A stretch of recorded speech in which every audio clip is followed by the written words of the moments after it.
Welcome to best roof. நம்ம பார்த்துட்ருக்கிற shed வந்து ஒரு சர்ச்சில் பண்ணியிருக்கோம். ஒரு 3000 ஸ்கொயர் ஃபீட் ஒரு ப்ரேயர் ஹால் மாதிரி கேட்டிருந்தாங்க. அதுக்காக மெட்டல் ஷீட்டில் ஆஃப் ஒயிட் கலரில் போட்டிருக்கோம். ஒரு 3000 ஸ்கொயர் ஃபீட் இதுதான் வந்து ஷெட்டுக்கு உள்ளே பார்க்குறீங்க. ஃப்ரேம் போட்டு பண்ணியிருக்கோம். இது சைடில் வந்து ஒரு 2 அடிக்கு வந்து ஷீட்டில் போட்டுட்டு சைடில் வந்து ஃப்ரேம் ஒர்க் பண்ணியிருக்கோம். அது எதுக்குன்னா சிமெண்ட் போர்டுன்னு சொல்லுவோம். அந்த சிமெண்ட் போர்டுக்காக தான் அந்த ஃப்ரேம் ஒர்க் பண்ணிவிட்டு இந்த மாதிரி பண்ணியிருக்கோம். இது ஒரிஜினல் பார்த்தீங்கன்னா இந்த மாதிரி தான் இருக்கும். ஃப்ரேமில் வந்து அந்த போர்டு வச்சு பட்டி பார்த்து பெயிண்டிங் பண்ணி லாஸ்ட்டாக இந்த மாதிரி உங்களுக்கு ஒரு ஃபினிஷிங் கிடைக்கும். உள்ளவும் பார்த்தீங்கன்னா உங்களுக்கு ஃபால் சீலிங்லாம் போட்டுட்டு ஒரு ஷெட்டு லுக்கே தெரியாது. உங்களுக்கு அவ்வளோ நீட்டாக இருக்குது பார்க்குறதுக்கு. இது மெட்டல் ஷீட் மட்டும் இல்லாமல் இந்த மாதிரி பஃப் பேனலும் பண்ணுறோம். இதுதான் ரூம் மாதிரி பண்ணியிருக்கோம். ரூம் மாதிரி பண்ணலாம். காலேஜு ஸ்கூல் எல்லாமே நிறைய பண்ணியிருக்கோம்.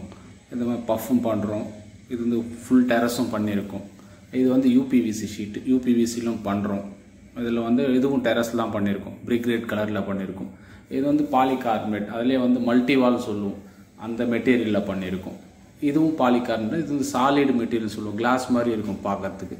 அதுலேயே நிறைய வெரைட்டி கலர்ஸ்லாம் இருக்கும். அந்த மாதிரி தான் இது பாலிகார்பனேட் ஷீட் பண்ணது. அது மட்டும் இல்லாமல் ஃபேக்ட்ரிஸும் பண்ணுறோம். சின்ன சின்ன ஒர்க் பார்த்துருக்கீங்க, ஆனால் ஃபேக்ட்ரியும் பண்ணியிருக்கோம். இதுவும் நாங்கள் பண்ணதான் ஸ்ரீபெரும்புத்தூரில் பண்ணியிருக்கோம். இந்த மாதிரி ஒர்க்கு எதனா தேவைப்பட்டதுன்னா கால் பண்ணுங்கள். தேங்க்யூ.